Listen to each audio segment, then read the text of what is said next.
There is a particular kind of person who moves through the world carrying a secret survival pattern. When life becomes too heavy, when pressure accumulates like water behind a dam about to break, they do not scream. They do not collapse into the arms of friends. They do not post desperate messages at 3 a.m. asking for help. They vanish. Your text message sits in their phone marked as read never answered. Your call goes to voicemail. The person who was there yesterday has retreated into an invisible cave, without explanation, without warning, without a forwarding address for their emotional whereabouts. From the outside, this disappearance looks like coldness. It resembles indifference. It feels to those left behind like abandonment wrapped in silence. You stand on the other side of that silence, holding your concern like an unwanted gift, wondering what you did wrong.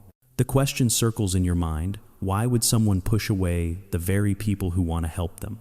Why would they choose isolation in their darkest hour when connection should matter most? But if you are the one inside that cave, you know a different truth entirely. You know that this is not indifference. This is not cruelty. This is not about them at all. This is survival in its most desperate, misunderstood form. You are not running away from the people who care about you. You are running away from the version of yourself that emerges when everything falls apart. You are fleeing from the mess you become under pressure from the chaos that spills out when the container of your composure finally cracks. You disappear because you are terrified that if they see you like this, broken and wild and uncontrolled, they will finally understand what you have always suspected about yourself, that you are too much, that your darkness is too heavy for anyone else to hold, that the storm inside you will damage anyone who comes too close. So you retreat, you pull back. You build walls made of unreturned calls and one-word responses and excuses about being busy.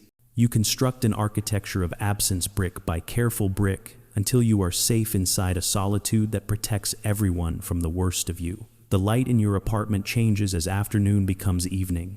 You sit in the growing shadows phone, face down on the table, notifications piling up like snow outside a door you have no intention of opening.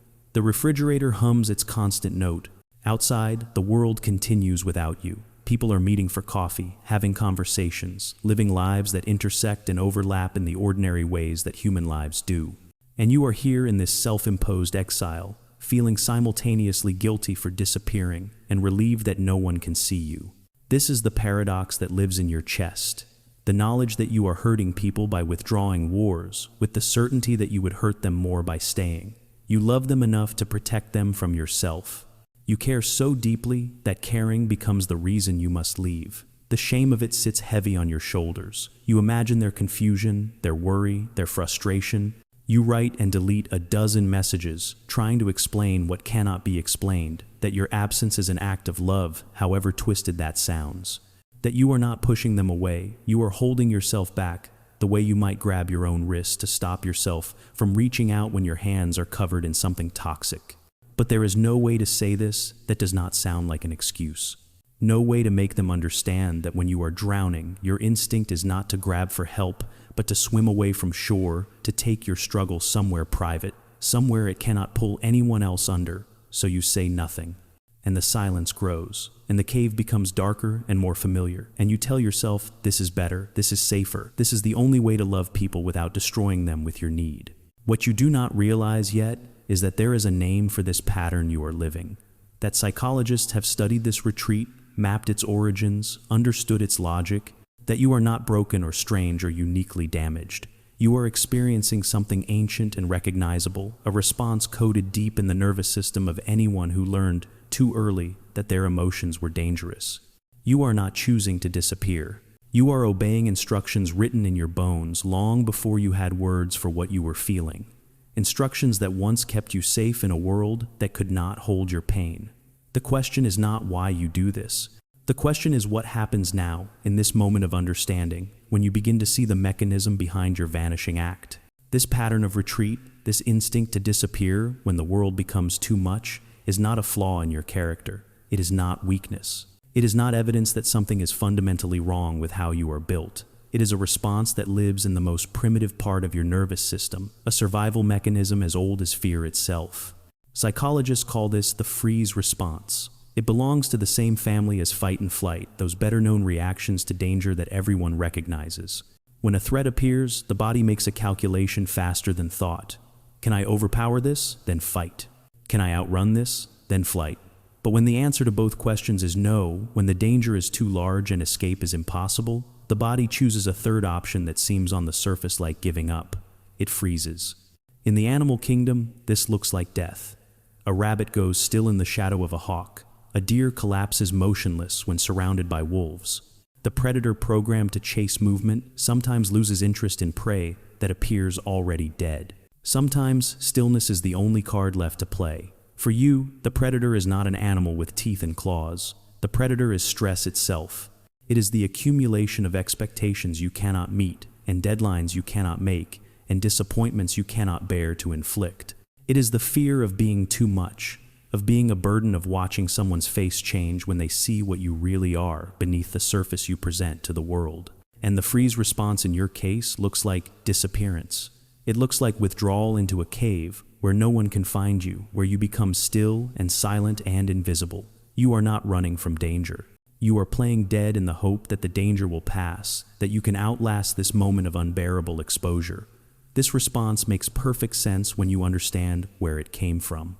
Think back to the first time you learned that your emotions were not safe to express. Think back to childhood, to those early moments when you felt something big and overwhelming and reached out for comfort. What happened when you cried? What happened when you were angry or scared or simply needed someone to acknowledge that you were struggling? Some children receive arms that hold them through the storm. They hear voices that say, "Your feelings are real, your pain matters, let me help you carry this." These children learn that emotions, even difficult ones, are part of being human. That darkness can be shared. That vulnerability is the price of connection, and it is a price worth paying. But other children receive something different. They encounter irritation where they expected comfort. They hear voices that say, "Stop crying, you're fine, don't make such a fuss." Or worse, they encounter nothing at all. A blank face, a turned back, a silence that communicates more clearly than words. Your feelings are inconvenient. Your need is unwelcome. The messiness of your inner world is something I cannot or will not deal with right now. A child who learns this lesson does not simply forget it when they grow older. The lesson sinks deep, becomes part of the operating system, writes itself into the code of how they move through the world. The message becomes permanent: to keep love, to maintain peace, to avoid being too much, you must handle your chaos alone. So you learn to be your own therapist, your own problem solver, your own comfort in the dark. You became fluent in self-reliance not because you wanted to be independent, but because dependence was not safe. You discovered that solitude, while lonely, is at least predictable. No one in your cave can reject you. No one can look at you with disappointment or frustration, or that particular exhaustion that appears on faces when someone has had enough of your need. In your cave, you are safe from judgment. In your cave, you control the damage. You contain your storm where it cannot hurt anyone, where it cannot make you unlovable, where it cannot prove what you have always feared, that you are in fact too much. This is not a conscious choice you make each time stress arrives. You do not sit down and logically decide to withdraw. The pattern runs automatically, activated by the same neural pathways that were carved when you were young and learning what was safe and what was dangerous. Your nervous system does not distinguish between the threat of a predator and the threat of being seen as a burden. Both trigger the same response: freeze, disappear, play dead until the danger passes. The tragedy is that this response, which once protected you, now isolates you in exactly the moments when connection matters most. The mechanism that kept you safe as a child has become a prison as an adult. You have perfected the art of disappearing, but you have lost the ability to be found. And yet there is something remarkable happening beneath this pattern, something worth seeing clearly before we move forward. Within this pattern of disappearance, beneath the fear and the automatic retreat, lives a capacity that most people never develop. You possess something rare and profound, though you have never thought to call it a gift. You are deeply, almost painfully aware of your own emotional energy. You can sense when your internal state is shifting from manageable to chaotic. You feel the moment when your stress begins to leak out, when your edges become sharp, when the weight you carry threatens to spill onto everyone around you. Most people move through their chaos unconsciously, scattering their pain like debris in a storm, never noticing the damage. But you notice. You are exquisitely attuned to the impact you might have. This awareness is not common. It requires a level of self-reflection that comes only from years of monitoring yourself, of learning to recognize the signs that you are becoming too much. You have spent your life studying the architecture of your own breaking point, memorizing the warning signals, developing an early detection system for your own emotional overflow. And when you sense that overflow approaching, you make a choice not to lash out, not to blame, not to turn your inner turbulence into someone else's problem. Instead, you remove yourself from the equation. You take your storm somewhere private, somewhere it cannot harm the people you love. You shoulder your suffering alone deliberately to spare others from having to carry it with you. This is not selfishness. This is a form of responsibility so extreme it borders on self-sacrifice. You are choosing to bear something unbearable rather than risk burdening another person. You are willing to drown in private rather than reach for a hand that might get pulled under with you. There is strength in this, real strength. The kind that goes unrecognized because it happens in silence, in the invisible space of decisions no one else witnesses. You are protecting the people around you from the shrapnel of your breakdown.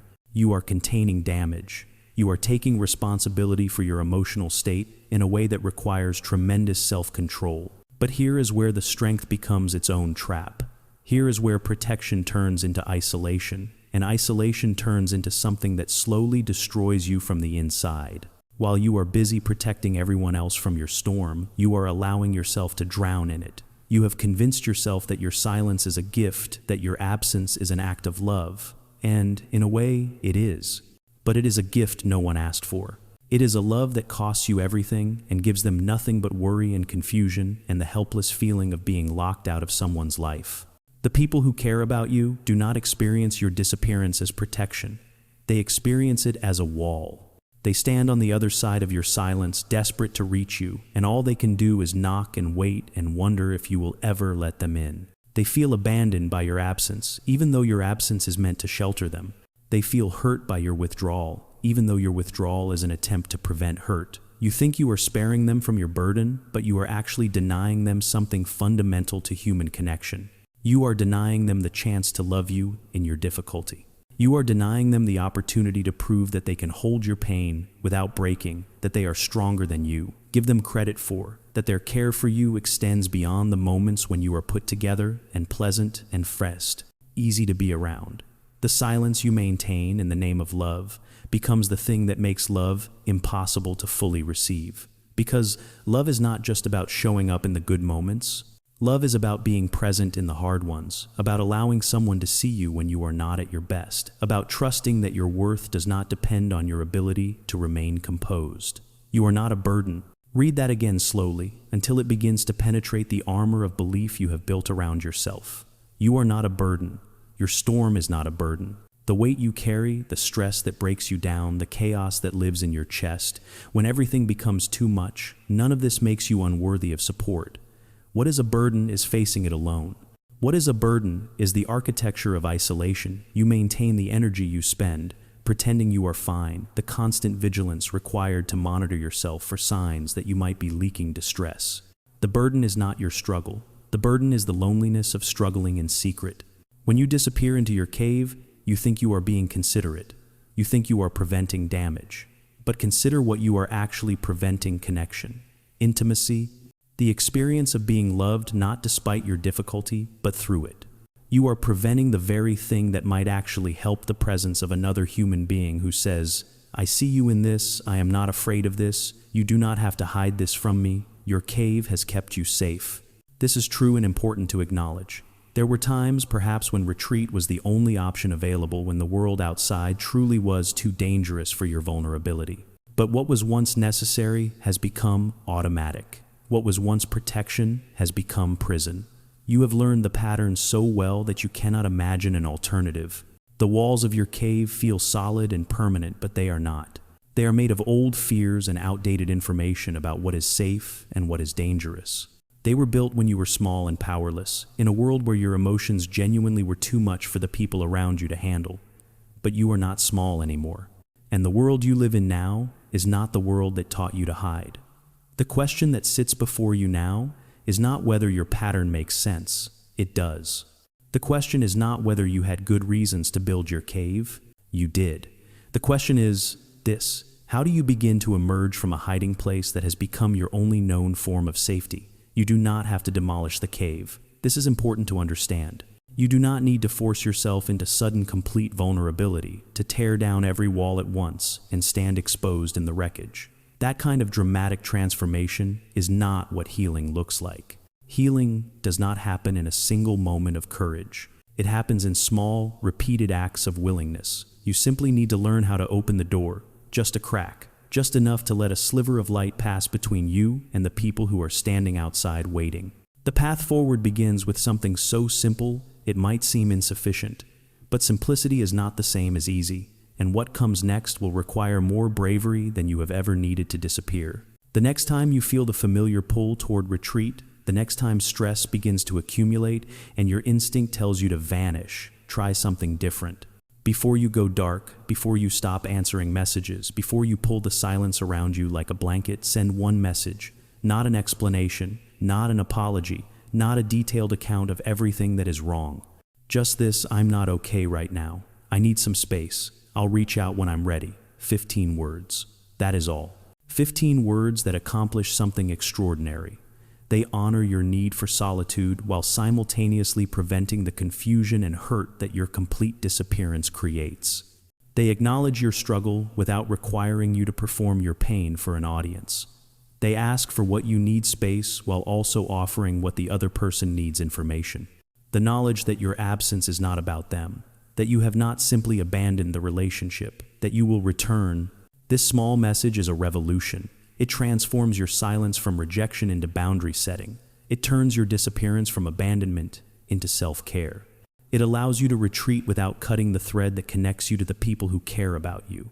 The first time you do this, it will feel wrong. Every instinct will tell you that even this small disclosure is too much, that you are burdening them, that you should just vanish quietly as you always have. Your finger will hover over the send button. You will write and delete the message 3 times before you finally let it go, and then something unexpected will happen. They will respond, not with anger, not with demands for more information, not with the judgment you have always feared. They will say, "Thank you for telling me. Take the time you need. I'm here when you're ready." This response will crack something open inside you, because for the first time, you will have evidence that contradicts the belief system you have been operating under. You will see that honoring your need for space does not destroy relationships, that minimal communication is better than no communication, that people can handle knowing you are struggling without needing to fix you or flee from you. This is the beginning, a small opening, a tiny proof that the world outside your cave might be different than the world that taught you to hide. As you practice this new pattern, this habit of sending a message before you vanish, you may find yourself ready for the next small step. Not immediately, not before you are ready, but eventually, when the timing is right, when you are with someone who has proven safe, you might try something more. You might say, "I'm really overwhelmed right now. Can you just sit with me for a while? You don't have to say anything." This request is harder than the message. This request requires you to be present in your struggle while another person witnesses it. But notice what you are not asking for. You are not asking them to solve your problems. You are not dumping the contents of your stress onto their lap and demanding they sort through it.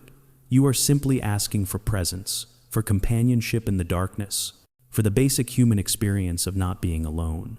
The person who loves you will say yes. They will sit beside you in the silence. And you will discover something you have never fully believed, that you can be not okay in front of someone and still be loved, that your storm does not require isolation, that the worst version of yourself is not so terrible that it drives people away. These are small steps. They will feel insufficient at first. Your mind will tell you that real change requires something more dramatic, more complete, more impressive. But your mind is wrong. Real change happens in increments so small they are almost invisible. It happens in the accumulation of tiny moments, when you choose connection over isolation, when you choose transparency over hiding, when you choose to let someone see you, even when every instinct screams to disappear. You do not have to become someone who shares everything. You do not have to transform into a person who leans on others constantly, who broadcasts their struggles, who needs constant emotional support. That is not the goal. The goal is simply to stop carrying everything alone, to recognize that there is space between complete isolation and total dependence, and that you are allowed to exist in that middle ground.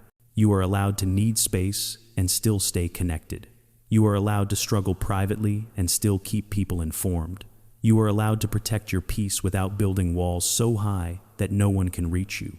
You learn to be an island because that was how you survived. When the world could not hold your emotions, when your pain was treated as inconvenience, when vulnerability meant danger, you did what any intelligent creature would do. You adapted.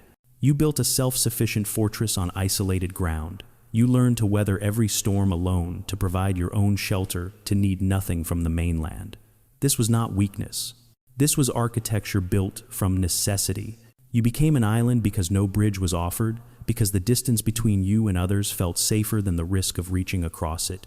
But here is what you must understand now. In this moment of recognition, as you stand at the edge of your solitude, looking out at the possibility of something different, human beings were not designed to be islands. We are not meant to exist in permanent isolation, however safe that isolation feels. We are meant to be archipelagos, separate but connected, individual, but not alone. Each island distinct, yet part of a larger whole, linked by bridges that allow passage without requiring us to abandon our own ground. The cave you retreat to has served its purpose. It has protected you through times when protection was necessary. It has given you space to fall apart without audience, to experience your chaos without judgment, to rebuild yourself in private before returning to the world. This cave has been a gift in its way. It has kept you functional when functionality seemed impossible. But a cave that was once shelter has become something else over time. It has become the only place you know. It has become less a choice and more a compulsion, less a refuge and more a reflex. You disappear now, not because you need to, but because you do not know how to do anything else. The pattern has worn grooves so deep that your feet follow them automatically, even when the terrain has changed, even when the danger that created the need for hiding no longer exists. What if the people in your life now are not the people who taught you to hide? What if they are capable of witnessing your difficulty without collapsing under the weight of it? What if your storm, which feels so catastrophic from the inside, is actually something they can weather with you? You will not know until you try. And trying does not mean flinging open every door at once. It does not mean performing your breakdown for an audience. It means allowing one person, just one, to see you when you are not composed.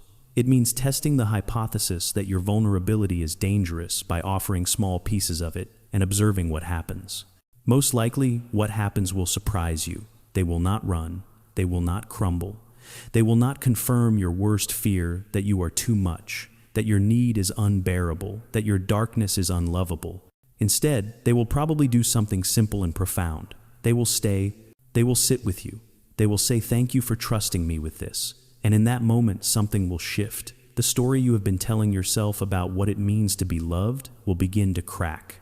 You will glimpse a possibility you have not allowed yourself to imagine, that true intimacy requires showing the parts of yourself that are not easy, that real love is not about being perfect, but about being seen, that the deepest connections are formed not when everything is good, but when someone stays with you while everything is hard.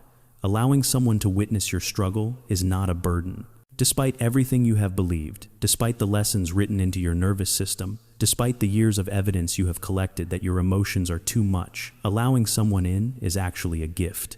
It is the greatest gift you can offer a relationship. It says, "I trust you enough to let you see the parts of me I usually hide. I believe you are strong enough to hold this. I am willing to risk rejection to give you the chance to love me fully, not just the carefully curated version I present when I am holding myself together." This is terrifying. Of course it is terrifying. You are being asked to do the thing you have spent your entire life avoiding. You are being asked to stay visible when every instinct tells you to disappear.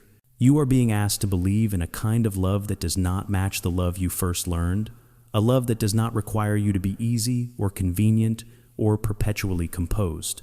But you deserve that kind of love. You deserve relationships where your struggle does not mean exile. You deserve to have someone sit with you in the cave until enough light filters in that you both can see your way out. You deserve to discover that you do not have to choose between being authentic and being loved, that you can be both broken and held, that your worthiness does not depend on your ability to suffer silently. The cave will always be there if you need it. This is important. You are not losing your refuge. You are simply learning that you do not have to live there permanently. You are learning that retreat can be temporary, that solitude can be a visit rather than a residence, that you can step into your darkness and still find your way back to connection. You are not an island. You never were. You are part of an archipelago, separate but linked, individual but not alone. And the bridges between you and others are not as fragile as you fear. They can hold the weight of your honesty. They can withstand the storm of your truth. All you have to do is stop disappearing long enough to let someone prove it. There is a moment that comes if you are patient enough to wait for it, when you sit in your cave and realize that the darkness has changed. It is still dark, the walls are still close, the silence still surrounds you. But something is different now. You are no longer alone in the way you once were, because now, outside the cave, someone is waiting. Not demanding entry, not trying to drag you out before you are ready, simply waiting, holding space for your return, believing that you will emerge when the time is right. And this knowledge that someone is there, that your absence has not severed, the connection that you can retreat without losing everything, changes the quality of the darkness you sit in. The cave becomes less like a prison and more like what it was always meant to be, a temporary shelter. A place to rest and recover before stepping back into the light. Not your permanent address, but a room you can visit when you need to, knowing that there is somewhere else to return to when you are ready. This is what you have been searching for without knowing how to name it. Not the elimination of your need for solitude, but the transformation of that solitude from exile into choice. Not the erasure of your protective patterns, but the addition of new options alongside them. Not the destruction of your cave, but the installation of a door that opens from the inside. You will still need to retreat sometimes. This pattern is woven deep, and it serves you in ways that matter. There will be moments when the noise of the world becomes too loud, when you need to step back and find your center in silence, when solitude is exactly what you require to process what you are feeling. This is not wrong. This is not a failure. This is simply part of how you are built, and there is no shame in needing what you need. The difference is that now you can retreat without disappearing.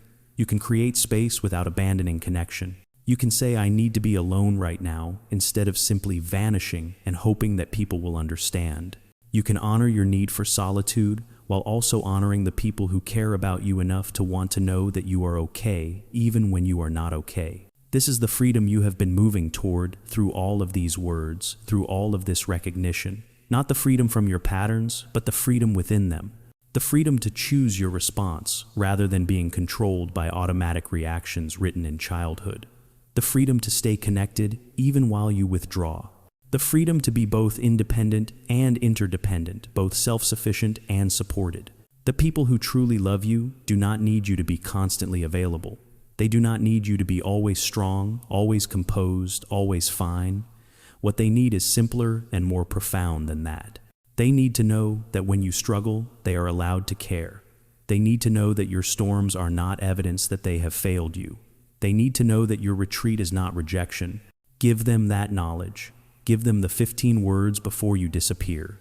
Give them the occasional glimpse behind the walls you maintain. Give them the chance to prove that they can love all of you, not just the parts you have decided are acceptable. And in return, you will receive something you have not allowed yourself to fully experience. You will receive the feeling of being known, truly known darkness, and all, and still chosen, still valued, still loved. You will discover that the version of yourself you have been hiding is not the monster you feared it was. That your struggle does not make you unlovable. That your need for retreat does not mean you are fundamentally broken. You will learn that it is possible to be both strong and vulnerable, to be both independent and connected, to need space and need people without contradiction, without having to choose one at the expense of the other. The cave door is there. It has always been there. You simply could not see it from the inside, from the darkness where you sat convinced that the walls were permanent. But they are not permanent. They are not even locked. You built them, and you can modify them. You can install windows. You can create a threshold. You can learn to move between solitude and connection with intention rather than fear. You deserve a love that does not require you to disappear in order to maintain it. You deserve relationships where your struggle is met with patience rather than frustration, with curiosity rather than judgment, with presence rather than abandonment. You deserve to stay even in the storm, especially in the storm, because the storm is part of you. And you in your entirety, composed and chaotic, strong and struggling, present and withdrawn, are worthy of being loved. Not despite the cave you retreat to, but including it. Not in spite of the patterns you carry, but with full knowledge of them. You are worthy of staying, in sunshine and in rain, in clarity and in darkness, in your best moments and your worst. You are worthy of being found.